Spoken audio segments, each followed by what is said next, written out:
حدثنا وسيم لايت دكتور الرجيم والدايت قال: جاءتني العيادة الآنسة ميادة وقالت وهي سرحة وقلبها بيتصفق من فرحة: يا سلام يا دكتور، لو مرت القاهرة على هيئة صباع محشي كنت كلت وحشي، ومدير التحرير مكرونة بالبشاميل وناكل الصبح الغل، واسيبك بقى يا دكتور تحسسني وتوزني وتقيسني وتخليني كده زي نجمات السيما، فقلت لها وتاخد اوسكار في دور الهبله اللئيمه.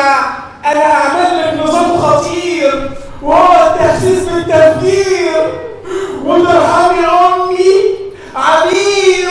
فدخل علم المشاكل اللي ما بيعملش حاجه غير انه بياكل، وقال: معرفش بيجيلي جنبه وطقه ان انا اكل يجي 80 طقه. فقلت